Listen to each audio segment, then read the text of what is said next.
여러분 반갑습니다. 도토리입니다. 말뚝입니다. 자, 오늘 또다시 이제 여러분들 오랜만에 만나는 시간이 다시 또 찾아왔습니다. 여러분들 맨날 잘 지내고 계시냐고 여쭤보는 것도 참 그렇긴 한데 잘 지내고 계시길 바라는 마음에서 하는 말이니까요. 그냥 좋게 받아들여 주셨으면 좋겠습니다. 잘 지내십시오. 시기상으로 봤을 때 이제 올 한 해가 이제 저물어 가는 거의 이제 막바지에 다다른 그런 시기가 되지 않았을까 생각을 하고 있습니다. 그래서 연말 되면은 우리 뭐 그런 생각들 다시 떠오르잖아요. 연초 연말마다 항상 반복하는 것들. 연초에는 올 한 해는 내가 이거 꼭 해봐야지, 이거 해봐야지 하고서 계획들 세워가지고 막 헬스장도 끊고 뭐 어디도 끊고 막 그렇게 했다가 이제 연말에 다시 돌이켜보면은 이제 그런 것들이 쉬운 게 아니었구나. 사람이라는 게 이제 쉽게 변하는 것이 아니고 연초에 딱 뭔가 계획했다고 해서 다 되는 게 아니구나 하면서 역시 나는 나의 모습 그대로를 뭐 사랑하자 뭐 그런 생각들 하시잖아요. 그래서 오늘 읽어볼 희곡을 소개해드리기 전에 그 얘기를 하고 싶어요. 우리 살아가는 이 세상, 나도 포함해서 이 살아가는 세상에 참 변했으면 좋겠는데 변하지 않는 것들이 참 많이 있습니다. 오늘 읽어볼 희곡은 무려 100년도 더 된 희곡인데요. 지금 보시더라도 열받고 지금 보시더라도 이거 요즘 세대랑 크게 다르지 않은데 라는 생각이 충분히 들 수 있는 그런 작품을 오늘 골라왔습니다. 오늘 읽어볼 희곡 헨리크 입센이 쓴 민중의 적입니다. 저 궁금한 게 하나 있는데 인사말과 도대체 무슨 관련이 있는 거죠? 그러니까 인사말하고 지금 하신 말씀하고 관련이 있다고 생각하셨던 거잖아요. 그러니까 제가 고리가 잘 안 이어지는데 우리들이 뭔가 바뀌고 싶은 욕망이 막 있어가지고 뭔가 열심히 신년이 오면 계획을 할 텐데 지금이 그렇게 계획을 할 시기인데 그래서 헨리 깁센을 읽겠다 이런 식이에요 지금? 그게 아니라요. 자, 그래서 헨리크 입센 민중의 적 이제 이거 이제 설명해 주시면 되는데 뭐부터 할까요? 입센부터 설명하시겠습니까? 민중의 적부터 설명하시겠습니까? 입센부터 설명해 드리죠. 네. 그래 가시죠. 네. 여러분들 헨리크 입센 참 유명한 작가입니다. 여러분들 제가 굳이 강조하지 않더라도 여러분들 입센은 정말 유명한 극작가로 알고 계실 거예요. 이 사람이 뭘로 유명하냐면은 뭘로 유명한지 혹시 아십니까? 설명해 주세요. 정말 지금 두근두근하네요. 박사님 설명을 들을 생각에 두근두근합니다. 일단 첫 번째로 사실주의의 아버지. 사실주의의 아빠예요. 보통 뭔가를 뭐 처음 시작하거나 아니면은 완전 처음 시작은 아니더라도 거기에서 이제 확실한 그런 뭔가를 보여주기 시작한 그런 사람을 이제 보통 아버지라고 부르죠. 이 사람은 이 사실주의 아버지라는 정보에서 알 수 있듯이 이 사람은 남자분이십니다. 그렇고요. 잠깐만요. 아니 사실주의 아버지라니 그러니까 그 뭐야 이게 무슨 소리야? 그러니까 어떤 이즘의 아버지 이런 거예요? 아니 그러니까 이 말이 웃긴데 딴짓거리면 안 되지. 네 좋습니다. 네 설명하세요. 그리고 또 하나는 이제 여러분들 이거는 나중에 까먹을까봐 미리 좀 단도리를 해놓고 가자면 그런 설명들을 많이 보시긴 할 거예요. 그러니까는 예술 사조에서 사실주의라는 것을 얘기를 하면 이제 그냥 연극사에선 그냥 자연스럽게 그냥 따라 나오는 첫 번째 이름이 입센이에요. 그러다 보니까는 번역서를 참고하든 아니면 개론서를 참고하든 이제 그 연극학도들이나 영상학도들 혹은 드라마 관련된 문학 공부를 하시는 분들은 사실주의의 아버지 입센 이런 식으로 좀 이렇게 등치를 시켜놓고 인터넷상에서도 그런 식으로 설명이 이게 틀렸다는 얘기는 아닌데 제가 느끼기에는 그렇게 설명하면 안 돼요. 그러면은 입센을 너무 협소하게 이해하는 겁니다. 사실주의적인 성격을 띤 극을 창조한 사람도 아니고 사실주의적인 극이라는 것이 완성된 어떤 현대 형태를 띠고 있는 게 아무것도 없어요. 그러니까 이것도 굉장히 좀 위험한 발언이긴 한데 그냥 정확하게 이렇게 얘기하는 게 훨씬 더 좋습니다. 현대극이라고 얘기해야 돼요. 그래가지고 우리나라의 이제 위대한 연극학자이신 김미애 선생님은 우리나라에 이제 산발적으로 존재하고 있고 그리고 사실주의의 아버지로만 기억되고 있던 헨리크 입센 이게 우리나라에서만 그렇게 이해되고 있거든요. 그래가지고 이런 것들이 안타까우셔가지고 이제 2010년도에 헨리크 입센이라는 방대한 연구서를 내셨죠. 김미애 선생님은 분명히 하십니다. 사실주의란 표현을 쓰지 않으세요. 그렇게 개념 지으지 않으세요. 입센의 모든 총 작품들을 다 정리하시면서 그리고 이제 또 크게 또 나누시는 분들이 조금 더 이제 세밀하게 들어가면 이제 한 3기 정도로 나눠가지고 초창기에는 뭐 낭만주의극, 중반기에는 사실주의극, 후반기에는 상징주의극 그 시대 전체의 흐름과 변화에 따라 가지고 자신을 카멜레온처럼 이제 바꾸면서 극작을 했던 인물. 이 정도까지만 해도 좀 더 깊어. 그런데 김미 선생님은 그보다 더 깊이 가. 그런 이즘으로서의 예술 사조를 이해하는 이런 이해 방식 자체가 편리하긴 하지만 너무 이 사람을 단편적으로 보게 만든다. 그래가지고 시기에 따라 가지고 6단계로 나누십니다. 그 사람의 생애와 주기와 맞춰가지고. 그래가지고 정확히 오늘 우리가 읽은 이 민중의 적은 현대극, 사실주의 극의 개념으로 묶이기도 하지만 더 정확히는 뭐다? 사회 문제극이라는 카테고리로 묶입니다. 사회 문제 현실을 고발하는 내용으로서는 다 사실성을 담보하고 있는 거예요. 그러니까 여러분들 이걸 이렇게 이해하셔야 돼요. 현대 극작법은 물론 수많은 극작법 강의들이 있긴 있습니다만 그 극작법 강의들을 이제 듣고 있다 보시다 보면 뭔가 하나의 통일된 언어를 쓰고 있는 게 없는 것 같고 뭔가 하나의 어떤 통일된 개념이라든가 이런 게 없는 것 같고 같은 개념인 것 같은데 다른 언어로 쓰고 있는 것 같고 이런 혼란점들이 굉장히 많으실 거예요. 근데 그거 왜 그럴 수밖에 없냐면 그게 다 현대극에 다 포함되는 내용들이기 때문입니다. 그러니까 기술적 요인에 한정돼가지고 써있는 극작법들이 있고 그것에 어떤 예술의 한 사주로 묶이잖아요. 그런데 사실주의는 그런 극작 어떤 기법상의 변화라든가 이런 것들이 없어요. 현대극하고 똑같다고요. 그러니까는 이거는 고전이 아니에요. 아니 고전이죠. 그런데 이건 그런 의미에서 현대극이란 말이에요. 이런 개념을 명확하게 좀 잡고 이해하시는 게 좋겠다. 하여튼 다시 이어서 가볼게요. 그리고 또 한 가지 유명한 것이 있죠. 이 사람이 썼던 유명한 작품 인형의 집. 읽어보셨습니까? 인형의 집은 읽어봤습니다. 이야 드디어 좋습니다. 네, 인형의 집. 네. 예, 인형의 집 쓰셨었죠. 유령 읽어보셨습니까? 읽지는 않았습니다. 사회의 기둥들 읽어보셨습니까? 읽지는 않았습니다. 인형의 집 읽어보셨다면서요? 예. 인형의 집은 간단히 무슨 내용입니까? 인형의 집은 결혼한 부부가 있는데 그 중에 이 옆편에 도라가 있는데 놀아요. 도라는 어디 나왔었대? 근데 입센을 설명하시겠다고 하시면서 지금 왜 작품 얘기만 하고 계시죠? 이것들로 유명하다고요. 네. 사실주의의 아빠, 그 인형의 집 쓴 사람으로 유명하다. 그런 사람인데, 이제 작가로 제대로 들어가려고요. 1828년 노르웨이 출신 극작가입니다. 네. 여러분들 노르웨이, 우리 컨텐츠에서는 노르웨이 작가는 이제 처음이에요. 아주 어렸을 때는 부유한 집에서 그렇게 아버지가 선주였대요. 근데 유복한 생활을 했었는데 7살 때 그 아버지의 사업이 망하면서 굉장히 어려운 생활을 거의 한 30년 가까이 했던 그런 생애를 갖고 있는 사람인데요.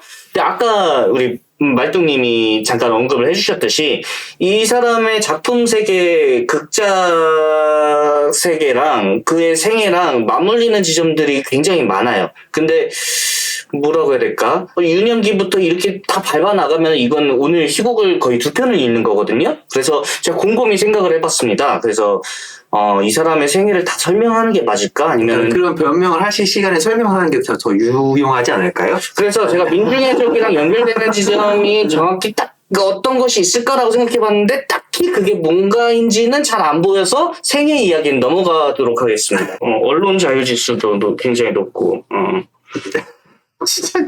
네, 그래서요?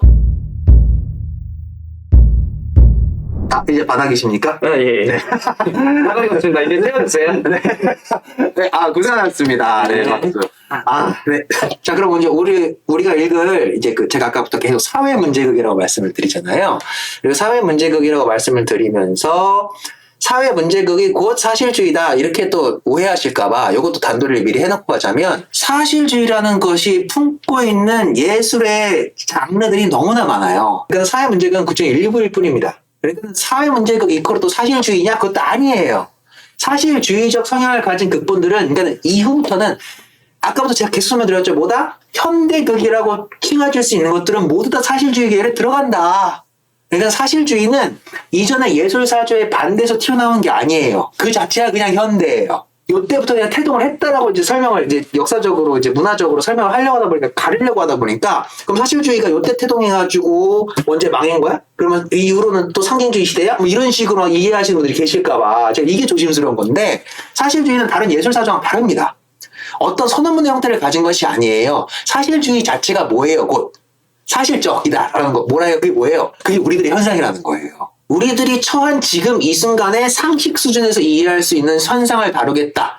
그걸 예술로 다루겠다라고 하면 모조리 다 사실적인 계열로 들어가기 때문에 그 모든 건 다 사실주의예요. 그래서 사실주의는 그 태동, 이 시가 태동한 순간부터 현대까지 계속 존재하는 거예요.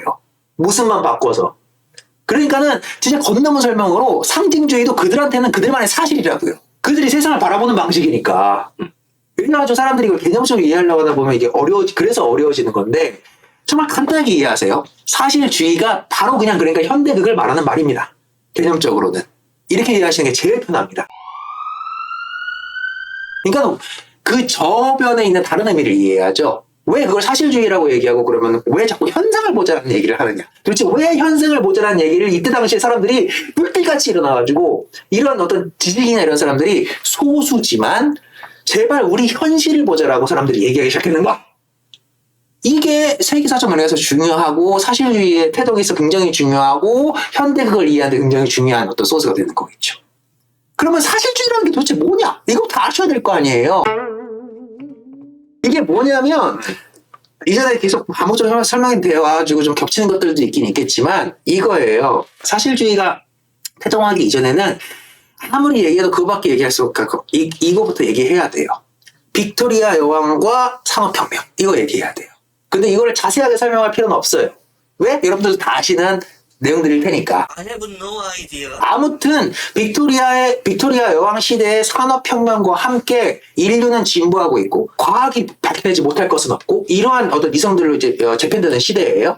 제일 이 문화적 현상에서는 제일 중요한 게 그래서 뭐예요? 광명 발전? 그게 만국박람회입니다. 만국박람회. 아, 그 영국의 박물관이. 그렇죠. 그 다이아. 수정궁. 수정궁.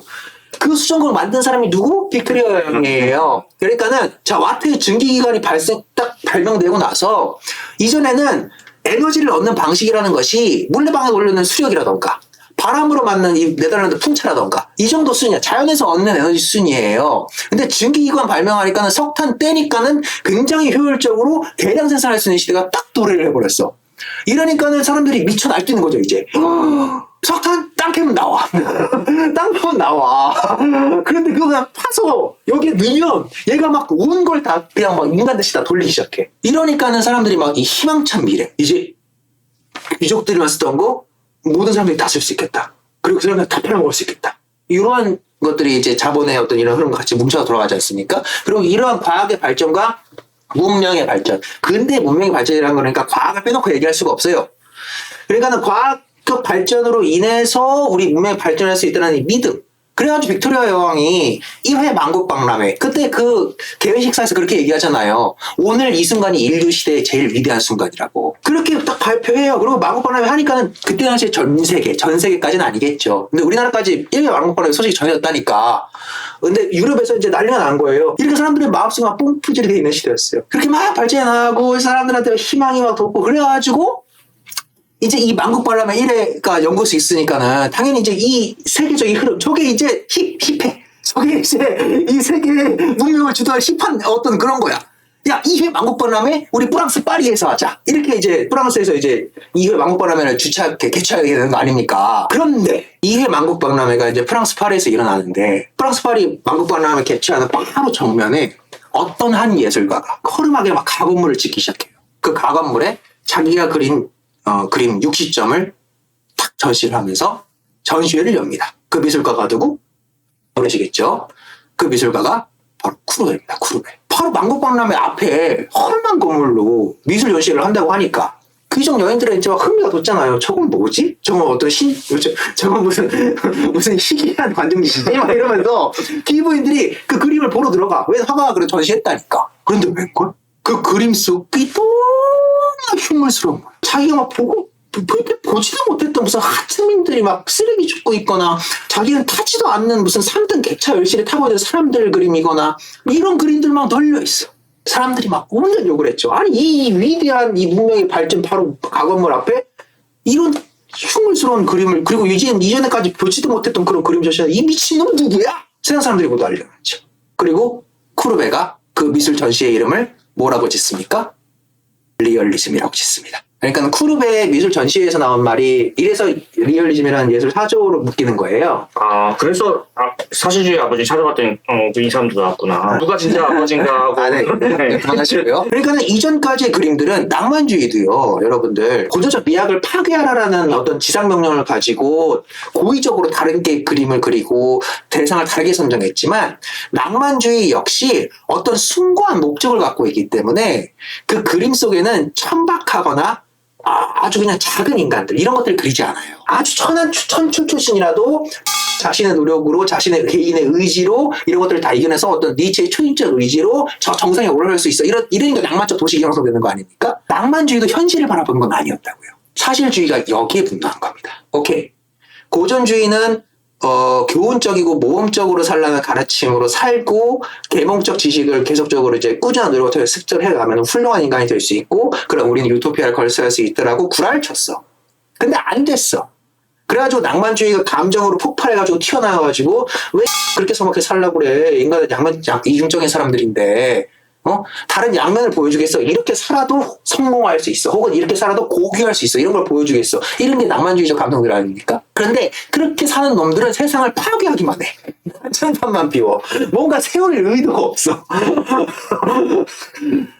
여기에 모두 환멸을 느낀 사람들이 안 되겠다 이거.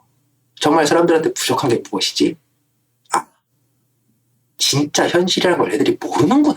예술가랍시고 떠다니는 애들, 지식인이라고 생각하고 떠드는 애들, 근사한 구호를 갖고 나와서 외치고 근사한 말을 내뱉고 그래서 근사한 어떤 그런 편집된 그림들을 보여주려고 하고 문학에서는 그런 것만 쓰려고 하고 그런데 그런 놈들이 막상 저질러 놓은 전과가 세상이 전혀 나아지지 않는 거예요. 내 앞에서 분명 좋아질 거라고 얘기했는데 그래서 이놈을 장으로 뽑아놨더니 지익만 탐하고 있어. 세상은 그대로 냅두고 안 되겠다. 난 그 어떠한 주장도 하지 않겠다. 난 그 어떠한 말로도 사람들을 현혹시키지 않겠다. 난 현실을 보여주겠다. 왜? 그게 진실이니까. 이렇게 사실주의가 태동하는 겁니다. 그 흐름 속에 연극, 희곡, 문학사 쪽에서는 입센이 있다. 이렇게 이해하시면 좀 이해가 좀 되실까요? 예전에 유진 오닐 때 표현주의 설명할 때도 이거 비슷한 맥락이에요. 비슷한 맥락이에요. 그러니까는 안본 것들. 그러니까는 것들. 표현주의나 이런 것들도 어떤 자신의 어떤 선언문적 이상을 갖고 튀어나오는 거지만 그것이 다 우리들의 현실인 거예요. 근데 기이하게 왜곡된 현실이죠. 기이하게 왜곡된 현실을 표현적으로 바라보면서 우리는 거기서 어떤 걸 느껴요? 현실력으로 바라보게 되는 거잖아요. 근데 사실주의의 첫 번째 시작은 이렇다는 겁니다. 현실을 보여주겠다. 노르웨이로 와봅시다. 자, 주변에 이제 그 사실주의적인 어떤 이런 깨달음을 얻은 사람들의 영향을 당연히 입세는 당연히 그러니까는 받았겠죠. 오락거리로서만 작용하는 그런 극들만 쓰다가 미술에서는 쿠르베가 튀어나오고 밀레가 튀어나오고 소설에서는 영국에서는 디킨스 튀어나오고 프랑스에서는 플로베르 튀어나오고 또 발작도 튀어나오죠. 뭐 이런 사람들. 이런 사람들이 사실주의적으로 막 현상을 적나라하게 나열해가지고 그걸 쫙 소설이라는 형식으로 써놔. 산문으로 팍 자극을 안 받을 수가 없는 겁니다. 저 대국들에서도 저런 어떤 지식들의 선각자들이 저렇게 냉철하고 냉엄한 이성으로 이 현상들을 분석해 나가고 있는데 나는 뭐 하고 있는가? 그리고 이제 자기 노래의 조국을 봐. 너다. 이렇게 되는 거예요. 입센의 입장에서. 이래서 이것 때문에 입센이 비판을 많이 받았죠. 저 지호자 똑똑한 척 한다고. 그리고 이러한 맥락이 지금 우리가 읽을 어디에 들어와 있어요? 저기 그대로 들어와 있습니다. 먼저 간단하게 정말 무슨 이야기다라는 것을 정리해 주시고. 예. 그 정도, 그건 제가 항상 해드리잖아요. 뭐, 네, 그래서 간단하게 얘기하면 뭘까요? 민중의 적은요, 한 줄로 말하면 이렇습니다. 오염을 알리려 한 공동체의 일원이 오염된 다수에 의해서 적이 되어버리는 이야기입니다. 이렇게만 말하면은 다 이해가 안 되실 테니까 부연 설명 조금만 붙여 드릴게요. 일단 이 민중의 적이라는 이야기의 주인공인 그렇게 정리하신 거죠. 예. 왜냐면, 아까 제가 지금 당장 우리의 현상을 다루자라는 게 사실주의 메시지라고 말씀드리지 않았습니까? 그러다 보니까 사실주의는 그만큼 해석점들이 많아요. 자기가 어떤 위치에 서 있는가가 더 중요한 시대가 돼요, 이제. 그걸 바라보는 자신의 위치가 더 중요하죠. 그러니까는 내가 비로소 누구고. 그렇죠. 이게 훨씬, 이래서 열린 결말로 가게 되는 거거든요. 그러니까는 이 열린 결말이라는 것도 열린 결말로 쓰는 어떤 특정한 기법이 있는 게 아니에요. 어떤 현상, 우리의 현상, 우리의 현상이라는 것을 다루는 그 어떤 모든 예술들은 어찌되었든 다 열린 결말을 가질 수밖에 없습니다. 그래서 왜? 그걸 보는 그 사람의 현재 위치가 중요하거든요. 수많은 비판과 비난이 가능하잖아요. 혹은 찬양도 가능하고. 노동자와 관련된 예술을 바라볼 때에는 극히 호감으로 볼 거예요, 당연히. 그런데 사람이란 것도 이중적이어가지고 본인이 노동자인데 노동자의 그걸 바라보면서 비판하는 사람도 있겠죠. 반대의 경우도 있어요. 부자인데 노동자 그걸 보는 사람도 있어요. 거기서 고귀함을 찾아내는 사람이 있는 반면에 위선이라고 얘기하는 사람도 있어요. 그러니까 사실주의 예술이라는 게 현대극이라는 게 다 이런 식이에요. 결국에 지금 한마디로 정리를 하시다고 하지만 이것은 어떤 것? 도토레님이 지금까지 살아왔던 도토레님이 정체성을 만들어왔던 그 모든 총체, 그걸로 해서 바라보고 요약을 했더니 저렇게 요약이 되더라는 거예요. 그러니까 저게 틀렸다는 것은 아니에요. 하지만 저는 얘기하겠습니다. 틀렸다고. 보통 겪는 일과 자, 그럼 어디가 어떻게 틀렸는지 한번 말씀해 주시죠. 맞아요. 맞는 말인데, 네. 그러니까는 오염된 민중이라고 말씀하시잖아요. 그러니까 이런 게 가치 판단이 들어가는 말들이잖아요. 그렇게 되면 입센이 공격받았던 것처럼 똑같이 공격받는 거예요. 왜냐하면 이 희곡 속에서도 그런 거거든요. 오염된 민중은 자기가 오염됐다고 생각하지 않아요.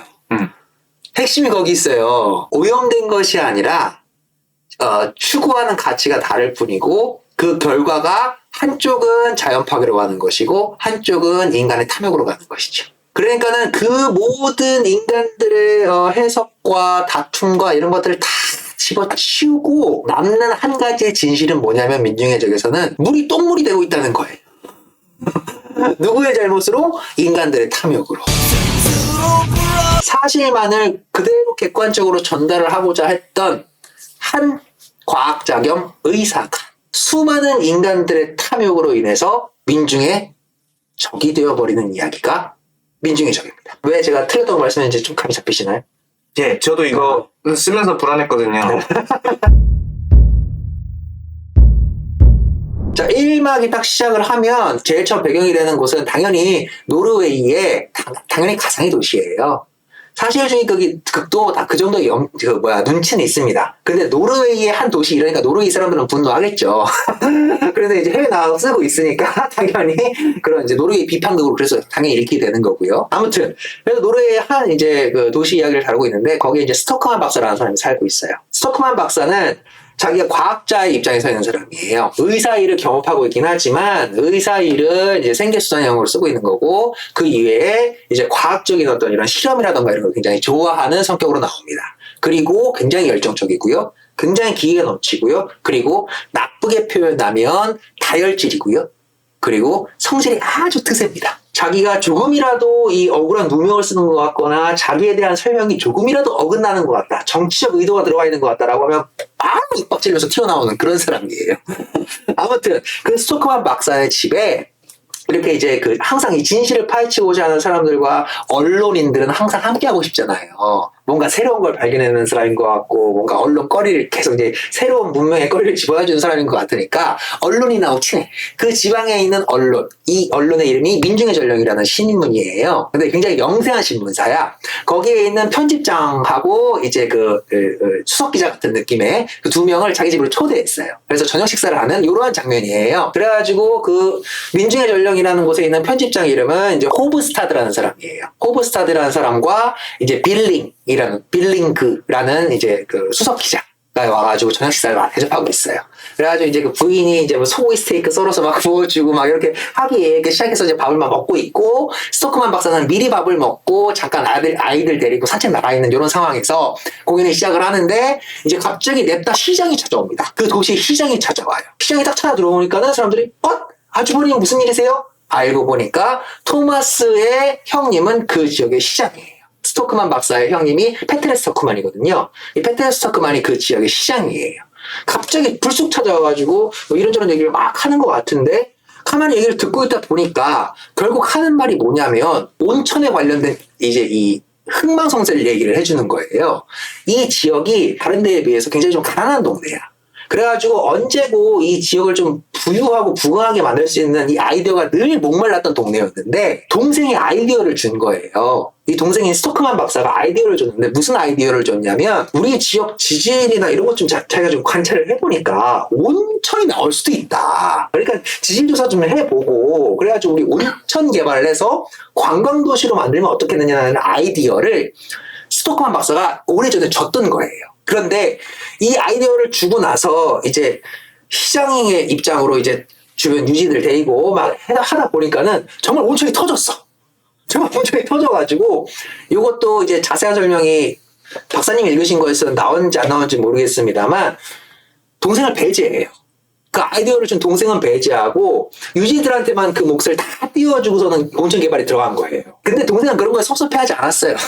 아무튼 이런 건 다 나중에 후에 밝혀진 내용인데, 아무튼 그래가지고 그 온천이 딱 이제 막 터져가지고 이제 그 지역 유지들이 돈을 어마어마하게 투자해가지고 온천에 딱 했는데, 딱 열었는데 이제 한 1, 2년 지났는데 생각보다 입소문이 너무 빨리 돌고 호강이야. 점점 이제 이 온천을 노르웨이와 전 유럽 전 세계에 막 알려가지고 관광산업 도시를 우리는 이제 떼돈 벌 수 있어. 이런 희망이 막 불어오르는 이러한 시기예요. 이러한 시기에 스토크만 박사가 이제 이 전문가의 의견, 온천은 이럴 때 이런 상황에서 이런 데 좋습니다. 이런 거 전문가의 소견 적어가지고 막 찌라시 뿌리면 그런 게 홍보 효과가 되잖아요.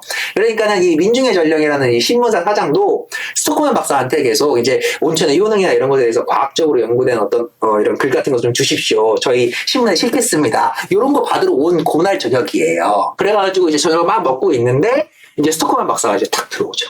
들어오자마자 아내한테 물어요. 여보, 오늘 우체부 안 왔어? 아니요, 안 왔는데요.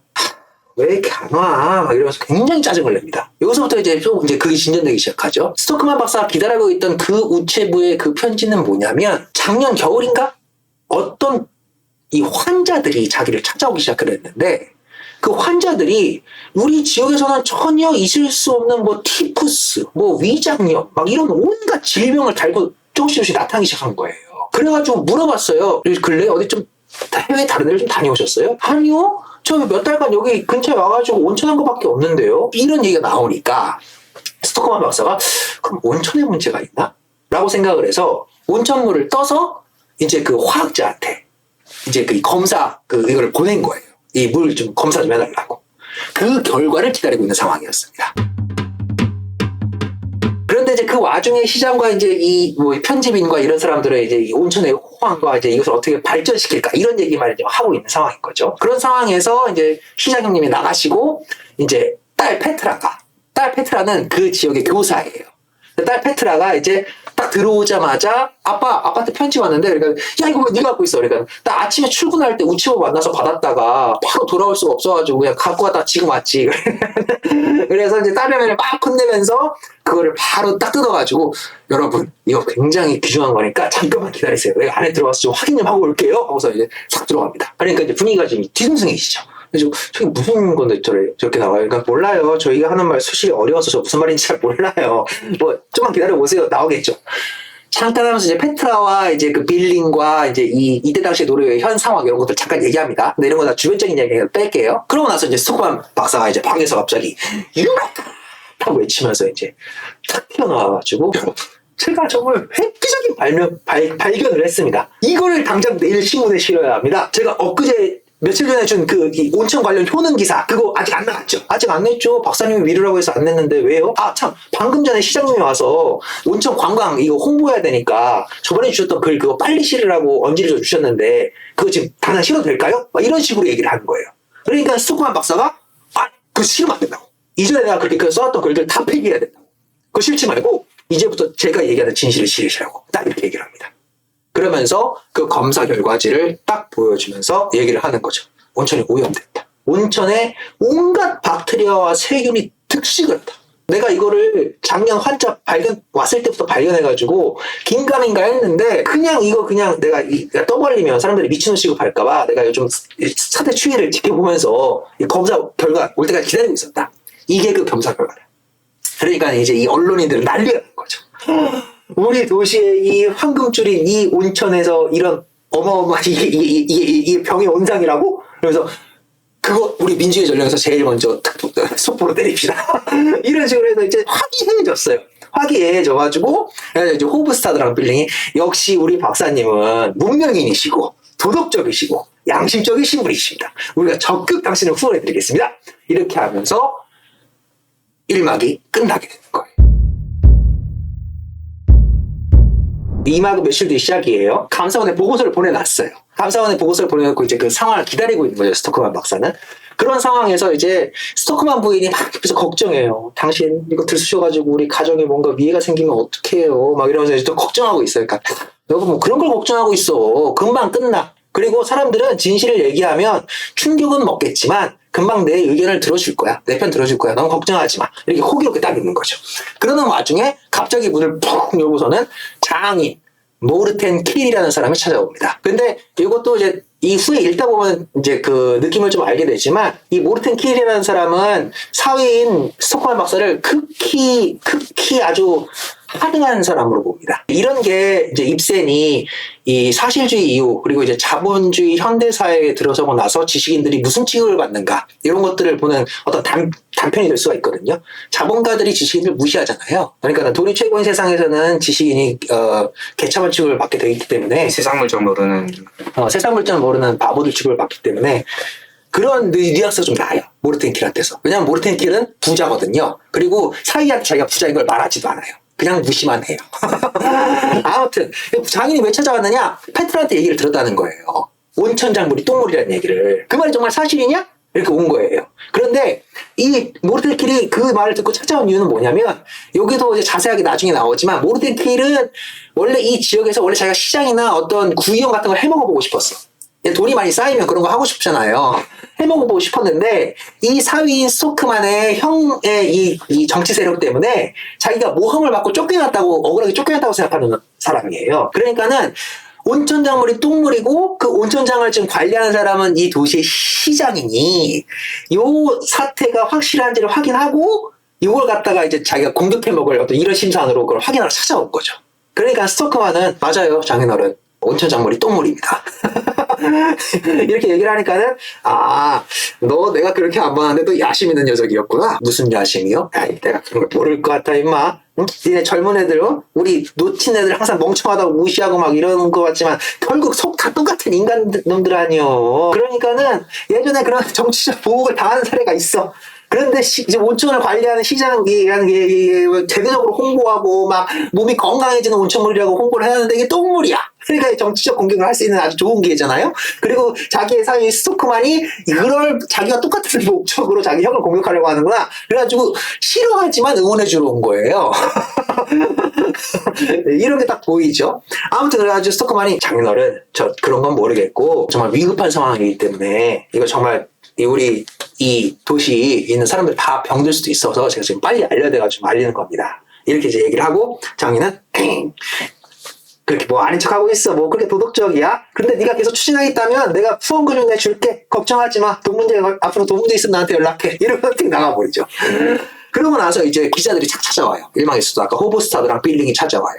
얘네들도 이제 다른 목적을 하고 찾아오는 게 뭐냐면 일부에서는 뭐 진실을 밝히고 어떤 공공의 이익을 위해서 우리들이 같이 그 언론이 함께한다 이런 이미지를 선취하고 싶어서인 목적도 있었겠지만 갑자기 이제 얘네들은 찾아 들어와가지고 두 번째 제의를 합니다. 사실 그 온천도 이전의 유지들이 자본 투입해가지고 결국에 사업권들을 다 이전 유지들 걔네들이 갖고 있고 그래가지고 이 기득권이 더 공고하게 됐다. 온천장이 찬찬 잘 나가고 있을 요 상황에 이러한 문제를 터뜨리면 그동안 우리들이 꼴같지 않게 봤던 그 늙고 탐욕적인 그 기득권들 얘네들을 한 번에 다 조질 수 있는 그런 정치적 수단을 우리가 이용해 먹을 수도 있다. 그러니까 박사님의 의견을 충실히 개진해 주시되 우리의 언론, 우리의 그 주필들 그런 신문사의 주필들을 써서 이런 것들로 그런 기존의 기득권 세력을 공격하는 용도로 좀 써먹어도 되겠냐, 이런 허락을 받으려 또 온 거예요. 이것도 조금씩 이상해지죠 이제. 그러니까는 스토크만이 좀 이렇게 미심쩍어 하는데, 그래 어쨌든 그래 내 편 들어준다는 거지. 알았어. 그러면 너희들 이용한 대로 이용해 먹어. 그 대신 나는 모르는 거야. 나는 그냥 이 온천이 오염됐다라는 사실만 정확하게 알리고 빠질 거야. 그 외의 언어는 우리가 다 잘 하겠습니다. 우리 지금 그냥 동지 아닙니까? 이렇게 가요 지금 상황이. 근데 어쨌든 스토크만은 이제 이걸 빨리 알려가지고 자기가 이제 이 진실을 알린 남자, 이런 게 되기를 이제 바라는 그 들떠 있어.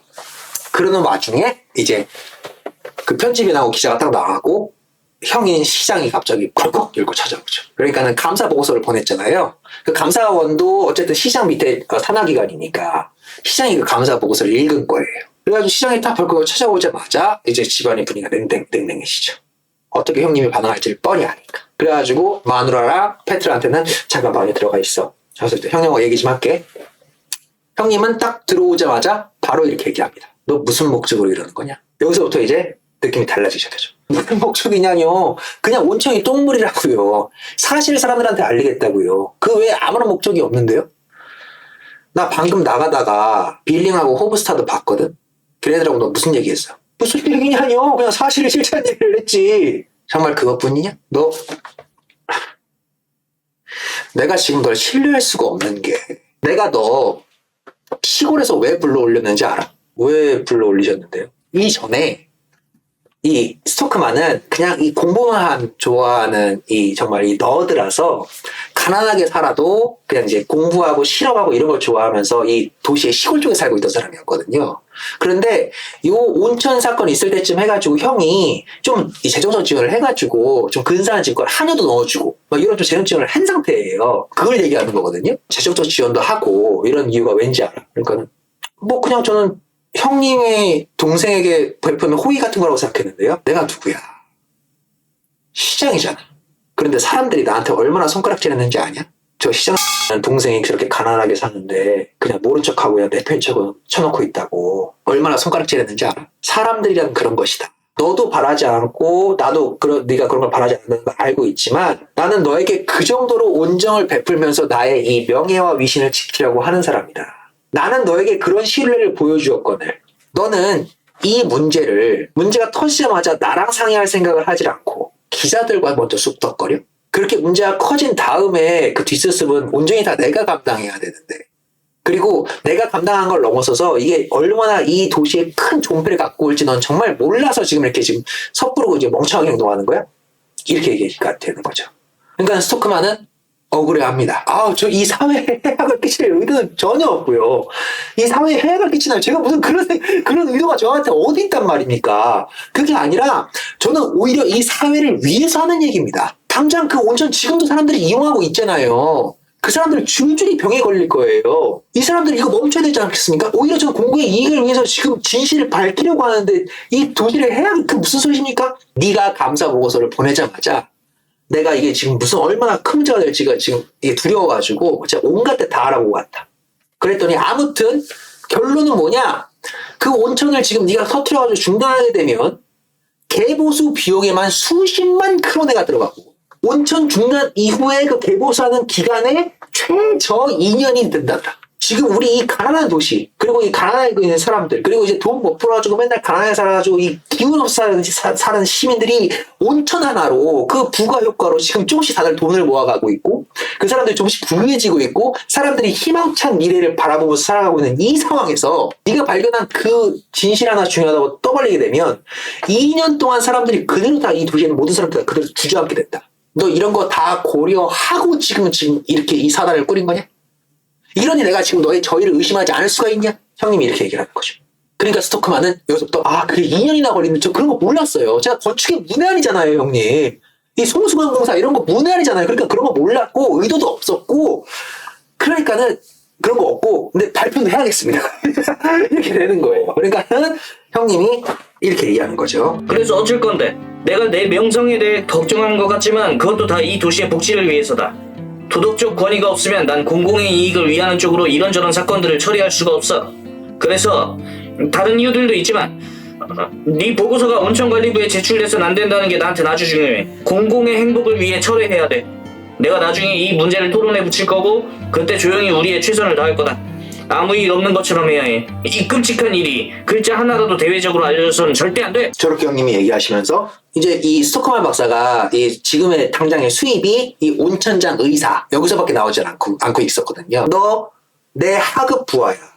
업무상으로 공식적으로 오피셜리 하긴 보면 너는 지금 내 하급 부하기 때문에 너 이제부터 입 닫고 있어. 내가 마감할 때까지 입 닥치고 한마디도 하지 마. 방금 신문 걔네들 있지? 걔네들한테 연락해가지고 당장 이거 네가 연구해낸 결과 발표하라고 하는 거 중지시켜. 이렇게 얘기하는 거죠. 스토크만이 여기에 노발대발하는 겁니다. 안 된다고. 당장 발표해가지고 그 온천에서 병드는 사람들이 더 이상 안 생기게 하는 것이 내가 생각하기엔 도덕적으로도 옳다고. 진짜 그렇게 나올 거예요? 진짜 그렇게 나올 겁니다. 이렇게 생각하면 내가 아까 했던 얘기랑 다를 바가 없어. 너는 지금 나를 고꾸라뜨리려고 하는 너의 그 사적인 사감밖에 없는 거야. 나는 공동체 이익을 대변하고 있다. 우리 지역 주민들이 다 같이 주저앉아 이 걱정을 하고 있다. 근데 너는 주민들의 건강과 안녕이라는 말로서 지금 나를 이 정치적으로 몰아세우려는 그런 걸로밖에 안 느껴진다. 닥치고 있어 그냥. 이렇게 얘기를 하는 거죠. 그러니까는 스토커만이 안 닥칠 건데요. 그건 학자의 윤리에 어긋납니다. 지식인의 윤리에 어긋납니다. 이런 대치 상태로 가게 되는 거죠. 오케이. 그러면 너는 이제 스스로 민중의 적의 길로 들어설 수밖에 없겠구나. 라는 의미심장한 말을 남기면서 형이 나가면서 2막이 끝납니다. 자, 3막이 시작이 되면 이제 3막은 또 이제 며칠 뒤에 이제 편집실이에요. 그러니까는 그 신문사예요. 민중의 전당 신문사. 그리고 이때 발행하고 뭐 그러는 아니 그 신문사와 이제 인쇄소가 같이 붙어 있어요. 느낌이. 근데 이제 인쇄소 사장과 이제 신문사는 별개인 것 같아요. 아무튼 이 3막에서 이제 드디어 새로운 인물 아스라크센이라는 이제 인쇄소 사장이 나옵니다.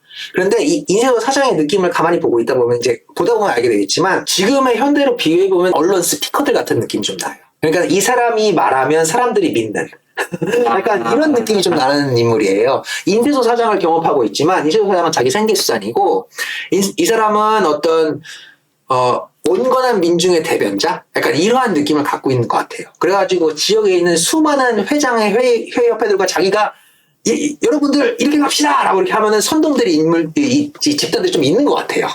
약간 그러한 느낌이에요. 약간의 인플루언서. 민중의 편에 섰긴 하지만 약간의 인플루언서. 하지만 여기서의 이 민중이란 것은 정확히 부르주아적 소시민들을 다루고 있어요.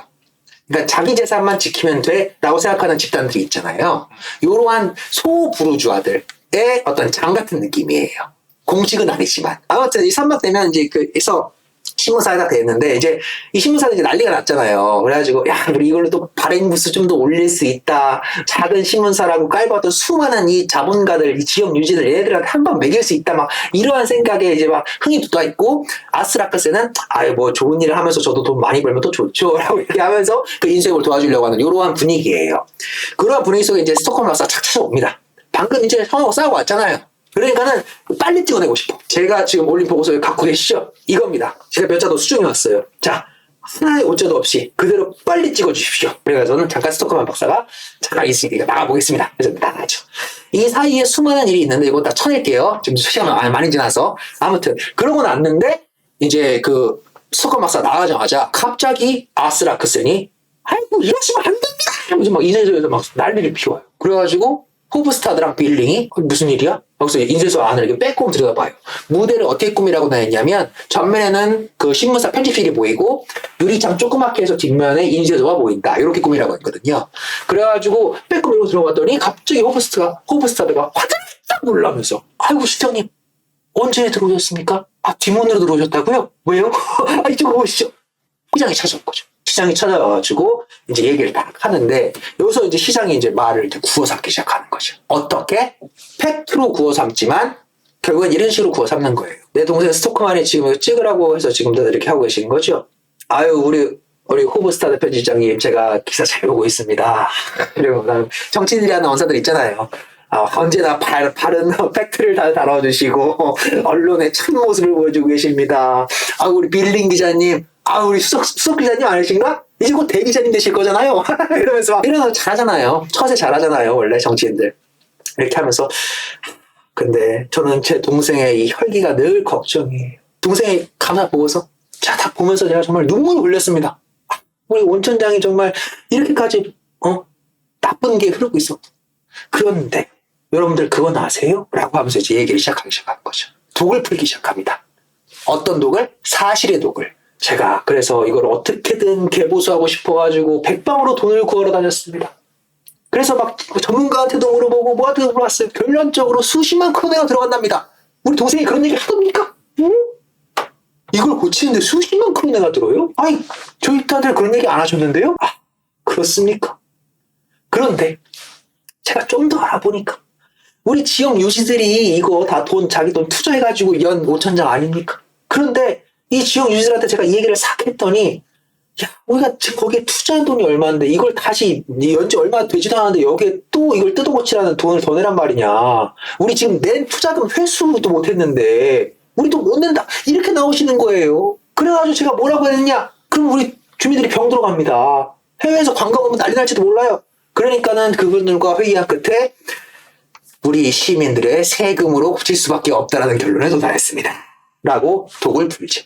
아스라크스는 온건하게 한번 반론을 제기합니다. 아니 그 사람들이 이익을 벌고 싶어가지고 거기다 지어놓은 거잖아요. 엄청. 그럼 뭐 결과에 어찌됐든 그 사람들 돈으로 개보수해야 되는 거 아닌가요? 안 좋겠습니까? 하지만 지역 유지들한테 그렇게 거슬러서 돈이 나오겠습니까? 당장 우리의 이 문제 심각하다는 거 저도 이해합니다. 저도 여러분들과 같은 마음이에요. 하지만 공중보건과 이것을 한꺼번에 가려면 지금 우리 도시 안 그래도 가난한데 여러분들의 세금을 더 걷어서 고칠 수밖에 없습니다. 그러니까 호브스타드와 빌링과 아스크락센이 바로 돌아섭니다. 아유 그래요? 우리 세금 들어가는 일이었어요? 난 그건 몰랐네. 아니 왜 스토크만 박사는 왜 이런 얘기까지 자세하게 안 해줘? 이런 식으로 분위기가 역전되게 되죠. 아무튼 그렇게 딱 하고 나니까 이제 사람들이 확 이제 그렇게 돌변해 버렸잖아요. 그러고 나서 이제 페트라가 또 들어와요. 페트라가 잠깐 페트라가 먼저긴 한데 뭐 어쨌든 비슷한 맥락이라서 페트라가 들어왔는데 페트라는 이제 이 민중의 전령이라는 신문사가 얼마나 민중의 전령이라고 얘기하면서 얼마나 속물적인지를 보여주는 어떤 장치로 활용이 되거든요. 그러니까는 이 빌링이라는 이 젊은 기자애가 지금 해외에서 유행하고 있다는 어떤 한 소설 요걸 번역을 맡겼어요. 그 페트라한테. 페트라가 교사니까. 그러니까 페트라가 그 소설 번역을 쭉 소설을 읽어보고 이거 민중의 전령에 실으면 안 되는 소설이에요 하고 이제 그 반납하러 온 거예요. 왜요? 왜 그걸 우리 신문에 실으면 안 되는데요?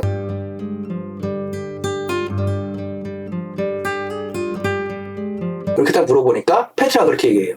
이 소설 내용 뭐예요? 이 소설 내용이 결국에 악인은 처벌받는다는 내용이거든요. 그런데 현실은 악인이 처벌받지 않는데 왜 민중의 전령에서 이런 소설을 내므로써 독자 수를 확보하려고 하십니까? 이거는 당신네들 취지에 어긋나잖아요. 그럼 그때부터 민중의 전령이 아니잖아요. 자본의 전령이지. 이렇게 비판하는 거죠. 언론의 비판 기능으로서 페트라가 이렇게 들어와 있어요. 그러니까 이렇게 얘기하는 거죠. 저 진짜 현실이 모르는 이상주의자 아가씨. 돈이 있어야 언론도 굴러가는 겁니다. 이러한 이제 논쟁이 잠깐 흘러가기도 해요. 이거 재밌는 거니까 설명해 드린 거고.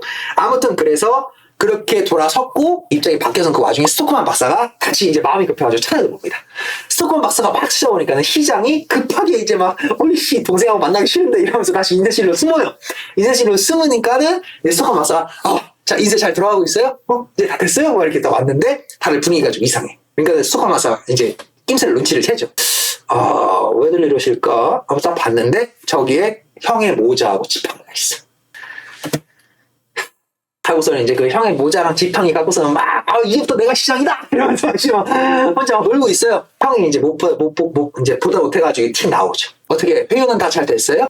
잘 된 것 같은데 내놔. 그거 너 같은 천박한 놈이 쓸 거 아니야. 그래서 이제 모자랑 지팡이 딱 짚고 형이 나가고 스토커 박사가 우리 형이 무슨 딜을 했는지 모르겠는데 지금 내 이 보고서 낼 신문에 들어갈 부수 돈 그거 내가 내겠습니다. 내가 낼 테니까 무조건 찍어주십시오.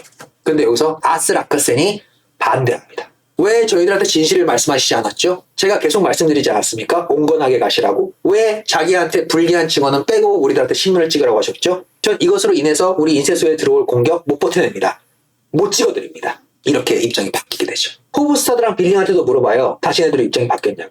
아니 그렇게 수십만 크로네가 들고 우리들 세금으로 나가는지 몰랐죠. 세금으로 나간다는 사람 소식 이 도시 지역에 쫙 깔리면 사람들이 우리 신문 보겠어요? 이렇게 입장이 바뀌어버릴 겁니다. 스토커만 박사는 여기서 이제 분노의 고함을 지르면서 그럼 내가 적극적으로 이 사실을 내 스스로 알리고 다니겠다.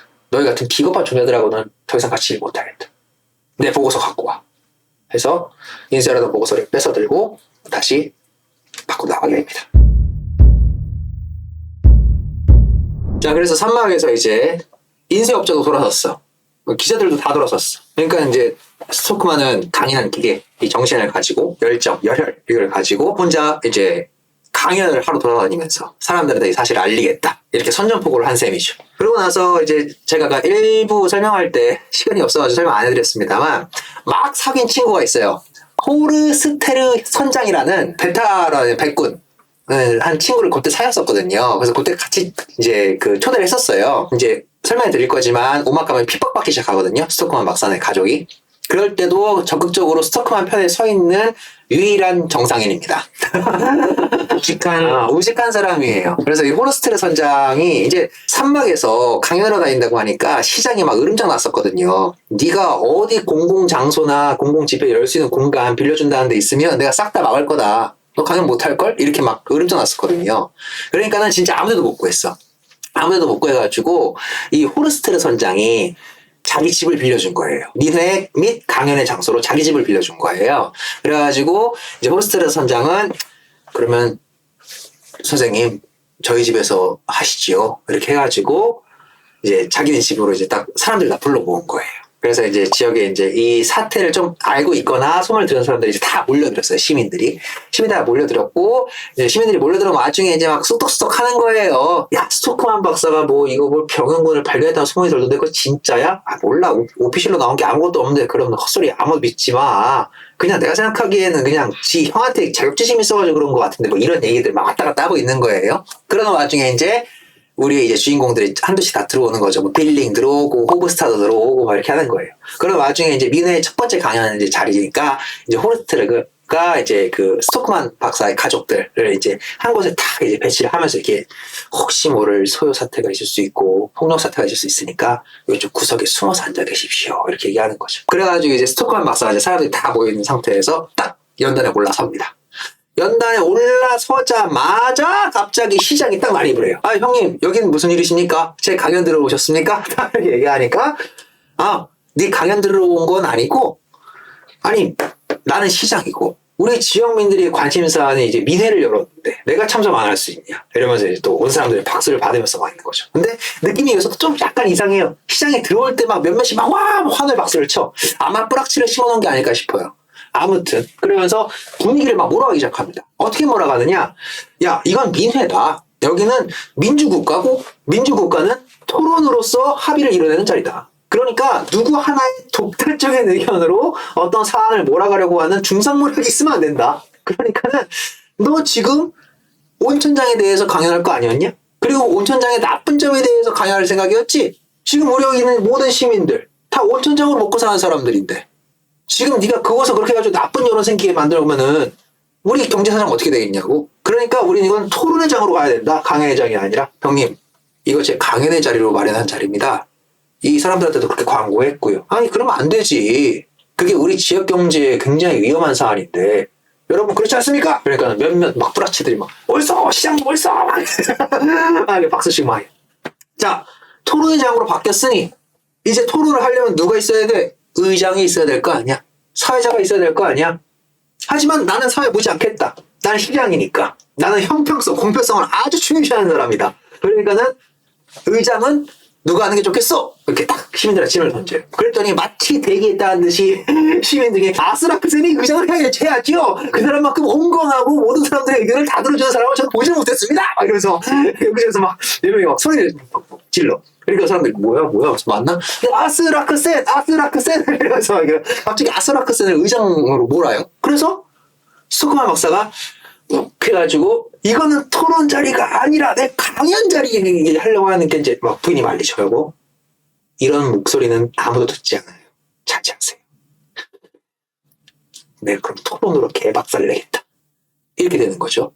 그래서 아스라크센이 의장 자리에 올라가서 변론 기회를 줍니다. 이 사막이 어떻게 보면 가장 지루하다고 느끼실 수 있는 분들도 있어요. 왜냐하면 토론장이거든요.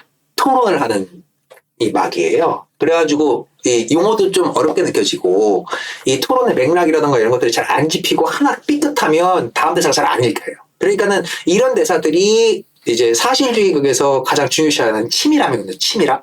굉장히 치밀하게 써줘야 된다. 이 치밀함이 이런 사막에다 모여 들어와 있는데 제가 생각하기에는 이 사장이야말로 백미입니다. 그래서 이 토론은 어떤 식으로 흘러가느냐 이런 것들을 제가 자세히 설명해 드리면 재미가 떨어지잖아요. 그 토론의 내용은 빼놓고 아무튼 봐요. 판을 이미 시장이 그렇게 짜버렸잖아요. 토론의 장을. 이 아젠다를 바꿔버렸어. 온천의 해악을 논해야 되는 강연장에서 온천의 해악이 우리에게 어떤 나쁜 악영향을 미치는가라는 것으로 초점이 옮겨져 버렸어요. 이게 토론의 기술 중에 제일 중요하고 또 제일 위험한 거거든요. 그래서 고대 그리스 시대 때에도 그렇게 플라톤이 소피스트들을 싫어했다는 이유가 그거예요. 자꾸 아젠다를 바꿔대니까 얘네들이. 그래가지고 본질 자꾸 숨기려고 하니까. 아무튼 그래서 이제 토론장으로 넘어가고 나니까 스토크만은 혼자야. 호르스테스를 선장은 자기 편이지만 이 사람은 선천적인 백군이기 때문에 말이 능숙하지 않아서 그냥 과묵하게 있는 사람이에요. 자기 편을 들어주는 사람이 아무도 없는 데서 혼자 일대 이 시민들, 이 사회와 개인이 붙는 이 첫 번째 장면이란 말이에요. 그러니까는 뭐 스토크만이 얘기할 때마다 시장이 끼어들어가지고 막 반박을 계속해. 아스라크센은 의장이라고 앉혀놨더니 스토크만이 변론하려고 할 때마다 말을 막 잘라먹으면서 막 정치면서 어허 스토크만 박사 제가 계속 말씀드리지 않았습니까? 온건하게 하세요. 그래가지고 스토크만 박사가 열이 계속 나죠.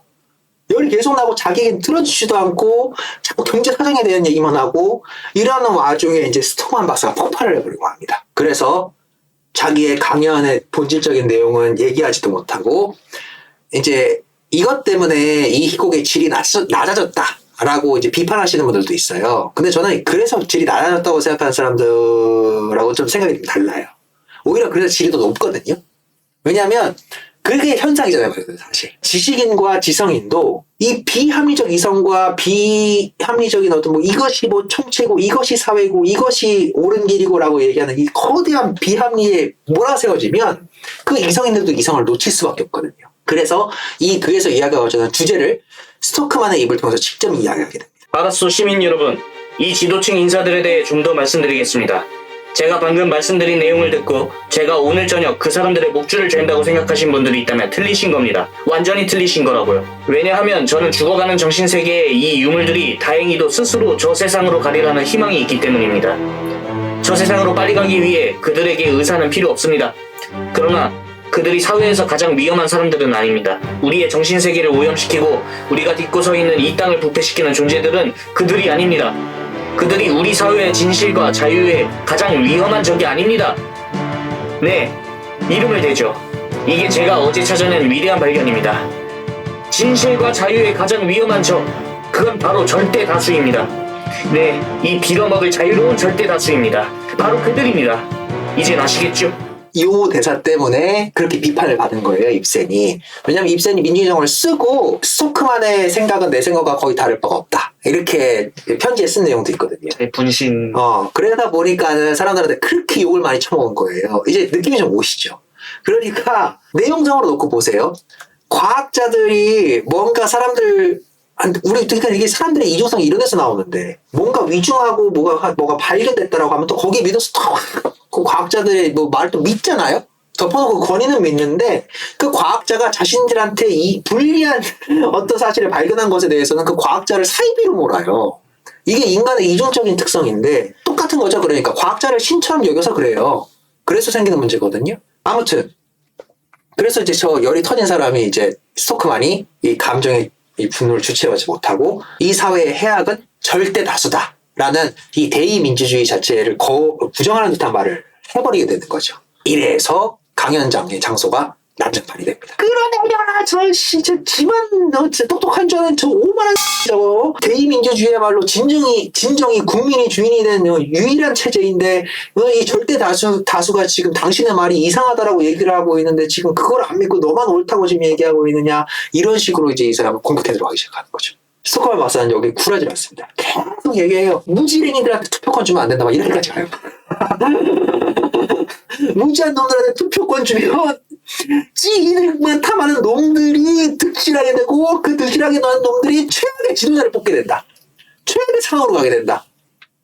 이렇게 막 절대 해서는 안 되는 진실을 말해버리게 되는 거죠. 그래서 막 끌어내려치고 물론 뭐 세부적인 상황이 좀 더 있긴 합니다만 넘어갈게요. 그래서 스토크만 박사는 이제 몰매 맞기 전에 이제 호르스테스 선장이 위험하다 해가지고 이제 가족들을 피신시키고 그 강연장을 쫓겨나게 되면서 사막이 끝나게 되는 겁니다. 자, 마지막 5막입니다. 5막도 뭐 자세히 설명할 수 있지만 이제 그 수일등 같은 거니까 그냥 몇 가지만 설명을 해드릴게요. 5막이 되면 이제 며칠 또 지난 이 스토크만 박사의 집이에요. 집이 온통 난장판이야. 지금 바닥에 막 유리창 파편 막 널브러져 있고 막 온데 막 돌들 날라와 들어가가지고 막 이 돌들 치우는 이런 걸로 시작을 해요. 그러면서 이제 스토크만 박사 그런 얘기는 하죠. 딱 돌아 집으면서 내가 죽을 때 다 버리고 가더라도 애들한테 이 돌멩이 하나 유산으로 남겨주고 가야겠다. 이런 얘기하면서 이제 집 치우고 있어요. 유리장이 불렀어? 안 온대요. 왜? 그 사람도 사정이 있겠죠. 우리 고쳐주면 또 무슨 해 있겠어요. 이런 식이고. 그죠? 내물고발자의 최후. 딸이 들어와요. 아빠, 왜? 저 해고당했어요. 왜? 아시잖아요. 빌어먹을 무지랭이들 정말. 다들 왜 이래? 스토커는 이해하지 못합니다. 근데 뭐 현장에서 계속 벌어지고 있는 일이니까 다 그죠? 우리 뭐 지금 정치권에서도 어떤 한 사람이 잘못했다라고 하면 그 사람만 벌하면 되는데 막 그 온 가족을 다 도륙을 내버리잖아요. 뭐 아무튼 그러고 나서 이제 또 편지가 또 쓰고 와. 집주인한테서 온 정보 같은 거야. 그렇게 신사적이고 진짜 양반이었는데 집 빼달라는 전가를 보내요. 이렇게 계속 좌절 하고 있는 와중에 형이 찾아옵니다. 위로해주러 왔나 싶었더니 지가 이겼잖아. 그런데 위로해주러 왔나 싶었는데 하는 얘기가 배고통솔을 틱 꼽아주면서 너 이제 내가 경고했지? 나한테 엇나가면은 바로 민중의 적이 된다고 내가 얘기했던 것 같은데 왜 이렇게 내 말을 안 듣냐. 진실을 알리려고 했을 뿐이다. 그리고 어떻게 형이 돼서 동생을 이렇게 만들 수가 있느냐. 이런 이제 말씀이 잠깐 왔다 갔다 하는데 여기서 이제 갑자기 형님이 모르텐킬 이제 한동안 안 나왔는데 모르텐킬이라는 장인이 겁나 부자고 그 장인한테 유산 상속받으면 네 처자식들은 그래도 좀 노후가 보장될 거다. 그 정도로 그냥 인정해라. 그리고 여기서 이 시장은 얼마나 정치적인 인물인 게 또 동생을 회유합니다. 너 장인한테 그 유산 상속받을 거니까 그 돈 갖고 잠깐 해외에 좀 도피해 있으라. 너 계속 여기서 이제 몇 개월간 돈 맞을 거다. 근데 영화 내부자들에서 그 유명한 대사 있지 않습니까? 민중은 개돼지라서 시간 지나면 다 잊는다. 이 대사 있지 않습니까? 여기서 똑같은 말을 해요. 민중들은 몇 개월 지나면 다 잊을 거다. 지금 당장은 막 사람들이 막 연판장 돌리더라고. 너 개업도 못 시키게 하겠다고. 그런데 내가 그런 거 다 단돌이 하고 왔어. 그러니까는 몇 개월 잠깐 해외 나갔다가 조용히 다시 돌아와. 그래가지고 한적한 시골에 개업하면은 그때 내가 네 개업 허가증 다시 열어줄게. 이런 식으로 딜을 합니다. 동생은 열이 여기까지 올라오죠. 스토크만은 인내하고 그래도 이제 마음속에 희망의 불이 좀 올라왔어. 왜냐면 장인이 자기가 돈이 많다는 걸 상인한테 숨겼다고 했잖아요. 근데 형이 그걸 알려주니까 그래 내가 망가져도 내 처자식은 그래도 굶진 않겠구나 라는 희망이 생겨가지고 그러고 나서 형이 틱 나가버렸어요. 나갔는데 갑자기 장인이 찾아 들어와요. 오자마자 한다는 소리가 뭐냐면 야 너 그 오염수 그거 보고서 이제 내가 좀 돌아가지고 봤는데 야 너 그 오염수가 가죽 공장에서 오염시킨 요인이 제일 크다라고 써놨던데? 맞아? 맞아요. 가죽 공장에서 그냥 오폐수 그냥 강물에 흘려보내가지고 그게 오천수 오염시킨 것도 있어요. 그래가지고 내가 네 손발 묶으려고 그 온천장 주식을 너한테 줄 유산으로 다 사버렸다. 여기서 스토크만이 이제 완전 돌아버리는 거예요. 아니 왜요? 장인 도대체 왜 그러셨어요? 봐봐, 생각해봐. 나는 우리 선대, 그 선대, 나의 아버지와 할아버지와 할아버지의 아버지부터 이 가죽 공장으로 우리 가정이 일어난 집안이야. 그때까지는 가죽 공장에서 물을 오염시키다는 얘기 단 한 번도 없었다. 그런데 내 때에 와가지고 내 사이가 과학자라는 놈인데 이놈이 우리 사업이 근본적인 문제라는 보고서를 냈어. 이걸 내가 그럼 가만히 지켜보고 있어야겠냐? 이런 식으로 얘기를 하는 거예요. 그러면서 얘 손발을 묶으려고 자기 딸내미한테 줄 유산을 그 온천장 주식으로 그냥 다 사버린 겁니다. 네가 지금 증언 바꿔가지고 이 물 깨끗하다고 얘기하지 않으면 네 유산 휴지 조각 될 거야. 자, yes or no. 2시까지 전달해줘. 그래서 장인가 나가버리는 겁니다. 스토커만은 이제 환멸을 느낄 수밖에 없죠. 그러다 와중에 이제 그 호브스타드와 빌린과 아스카라스는 오나? 이건 좀 헷갈리네요. 아무튼 그 신문사 기자들이 또 찾아와요. 왜 찾아왔냐? 방금 장인이 얘 채권을 5천원 주식 샀다는 소식을 곳에 들은 거야. 그래가지고 얘는 무슨 짱을 올린 거냐면, 스토크만 박사가 큰 그림 그리고 있었구나. 그러니까는 이 기자놈들은 뭐라고 지금 이 음모를 꾸민 거냐, 음모를 생각한 거냐면, 이 스토크만 박사가 사이 나쁜 장인과 이 음모를 꾸며가지고, 장인어른, 내가 이 위기를 한번 전달할 테니까, 그러면 5천원 주식이 잠깐 내려가겠죠? 잠깐 내려갔을 때 풀매수하세요.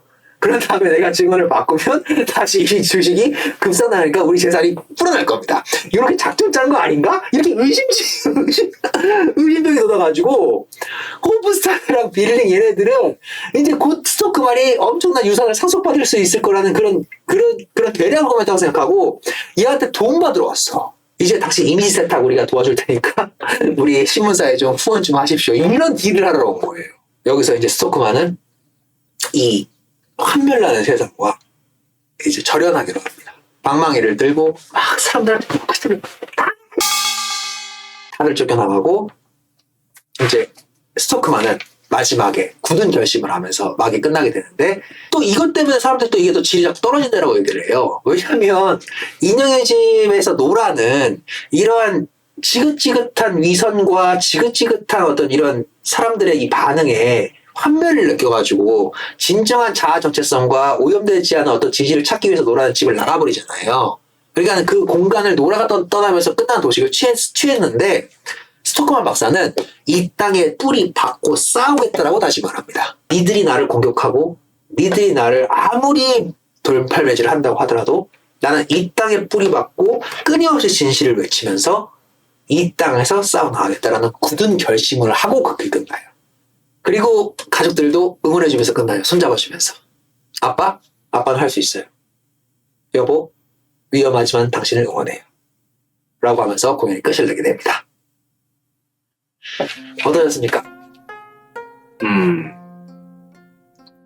네, 쉬운 내용이네요. 더 하실 얘기는 없으신가요? 예, 딱히 없습니다. 예.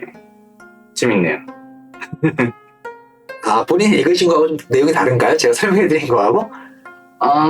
큰 맥락에서는 큰 맥락에선 같다고 해도 되나? 모르겠습니다. 다시 읽어봐야겠네요. 네, 아무튼 재밌게 즐기셨으면 좋겠고요. 이제 뭐 몇몇 가지 이제 남은 설명들은 이제 2부에서 뵙는 걸로 하겠습니다.